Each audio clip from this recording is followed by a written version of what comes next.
from another form of feminism, which we find important, and that's equality feminism. So we took this idea of ideological feminism because we found it had a set of characteristics, and those characteristics were very similar to other forms of ideology. So on both the right and the left. On both the right and the left. So what are the characteristics of ideology that we think helps to understand this phenomenon? Well, dualism is one, us versus them. Essentialism is another characteristic. We are collectively like whatever. Good. Well, that's really the next point, which is hierarchy, that women are superior to men. Okay, so that's very different from egalitarian feminism, where equality is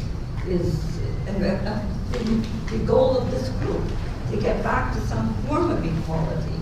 Men and women are different in some ways, but there's enough human similarities and importance of equality that it needs to be under that label. Okay, so there are other characteristics of ideological feminism. The insistence that we will have a total revolution, will change the culture completely, rather than thinking about reforms. So of course, when we talk about changing the culture completely, usually some idea of utopianism comes in. And utopia, there are different attempts at utopia that have never worked out very well historically. And it puts such a high barrier to make any changes to satisfy people. In other words, if everything's going to be perfect and you have it all, it's creating an impossible scenario. So we think that the egalitarian equality feminism works by ways of reform, but doesn't throw out everything. And this other form of feminism creates such an impossible ideal and puts such a demand on total change that it means there's always something that will never be good enough to satisfy that perspective. Now, there are additional characteristic features.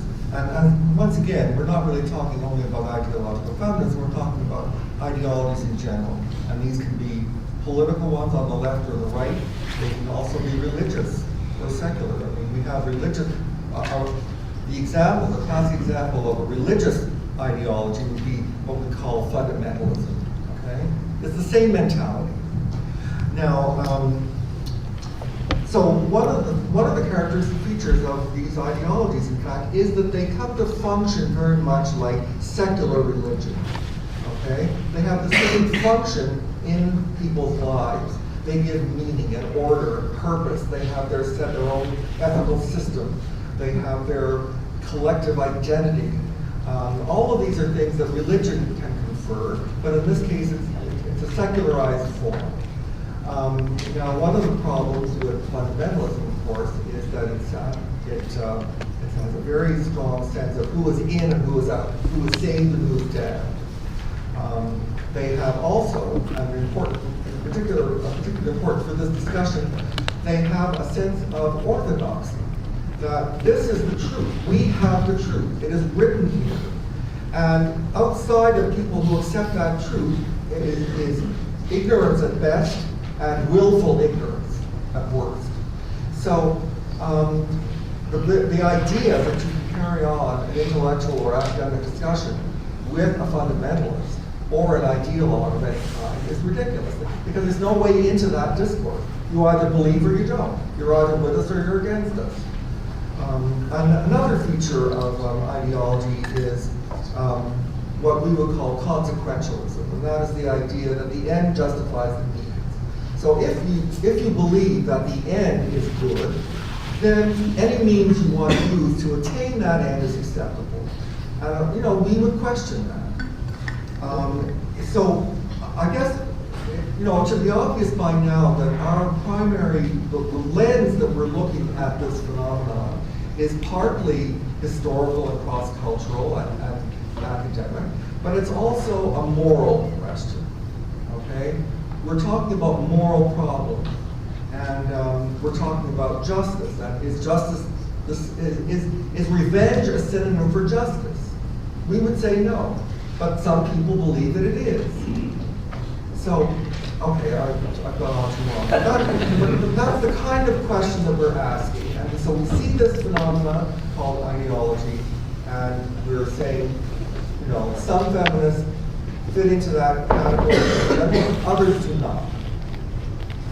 And of course, that's very true. You mentioned consequentialism, and of course we've seen a lot of that in these last few events. This event, you look at what's going on here, and they claim that they want to stop the creation of an unsafe space. Of course, they do it by breaking the law, they do it by endangering people, they do it by assaulting police officers, they do it by wasting the fire department's time, and maybe they have to go actually save someone who's actually in trouble. All of these things really strongly do speak to that ends justify the means approach, doesn't it? Well, yes, I mean, I think somebody mentioned the word silencing. I mean, the basic thing they're trying to do, they're not primarily interested in breaking the law, that's a means to an end. But the end is silencing people who disagree with them. And that at a university. But it's a very serious problem in the university, because if you have a dissident voice against this ideological feminism, it's very hard to get hired. To get a PhD on a subject that's critical of any aspect of that, then it's very hard to get hired, because you're noticed, you're labeled. If you are hired, then you've got the tenure process. So sometimes I think... And getting published. Getting published. So I mean, I often tell my students it's better to get your tenure and then start to do these things, because you got to survive in this world. Now, of course, we don't always have time to wait, and that's not a good answer either. I think the much better answer is that we've got to get universities involved in the process of this kind of discussion with, and this is everybody's favorite word, enough diversity and enough different voices that the multiplicity of perspectives can come into any given discussion. And now, because guys I used to look at my classes at McGill, and I'd always count how many guys were in the class, because there are fewer and fewer and fewer boys going to university. So it's a bit of a shock for me tonight to look out in the classroom. And I'm glad to see some female faces too, mind you. But if we don't get these conversations as part of academic discourse, then I think the problems just go on the blogs. They can get really nasty. They have to become part of public concern and the life of public institutions such as universities, which are paid for by both men and women, and should have a tradition of freedom of speech, and, what can I say, hire enough people of different types. That's what everybody argues for, but you can't exclude some groups if you're really honest about that kind of Of course, one way to get around that would be to hire people who look different, I mean, different racial or ethnic groups or religious groups, but they might all have the same ideas. I mean, there are intellectual fashions just as there are Paris fashions. And if you deviate from that, you are out. And it doesn't matter what your face looks like or you know. So diversity itself can be sometimes deceptive. What we want at a university is not just different body types, but different viewpoints, different worldviews. And to be in a classroom and be able to read different kinds of perspectives, and to be able to raise your hand and critique it and feel comfortable doing that. They used to argue that women couldn't do that.